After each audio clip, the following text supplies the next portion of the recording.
সালাম স্টিল ভোটের গাড়ি নিয়ে নরসিংদী সদরে আছেন সহকর্মী মিজান শাহজাহান। তিনি জানাচ্ছেন সেখানকার ভোটের খবর। সালাম স্টিল ভোটের গাড়ি নিয়ে আমরা এখন আছি নরসিংদী সদরে। নরসিংদী সদর ও মাধবদী নিয়ে নরসিংদী এক সংসদীয় আসনটি গঠিত। এখানে বিএনপির মনোনয়ন পেয়েছেন জেলা বিএনপির সভাপতি ডাকসুর সাবেক জিএস খায়রুল কবির খোকন। অন্যদিকে এখানে জামাতের প্রার্থী হিসাবে রয়েছেন ইব্রাহিম ভূঁইয়া। এই দুই প্রার্থীর মধ্যেই মূল লড়াই হবে। এখানকার ভোটাররা বলছেন যে এখানে শিল্প কারখানা রয়েছে, কর্মসংস্থানের যথেষ্ট সুযোগ রয়েছে, কিন্তু তারা শান্তি পাচ্ছেন না।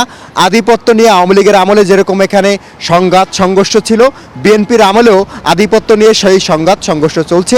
ভূমিকম্প সহনীয় মোস্ট ডিউরেবল দেশের প্রথম থার্মেক্স রড সালাম স্টিল। সালাম স্টিল বোঝে ডিউরেবিলিটি। সালাম স্টিল মোস্ট ডিউরেবল স্টিল। তাই এখানকার ভোটাররা বলছেন আগামী দিন যিনি এমপি হবেন তাকে এই নিশ্চয়তা দিতে হবে যে আধিপত্য নিয়ে যেন কোনো সংঘাত সংঘর্ষ না হয় এবং মাদক মুক্ত, কিশোর গ্যাং মুক্ত একটি নরসিংদী এক সংসদীয় আসন চান এখানকার সাধারণ ভোটাররা।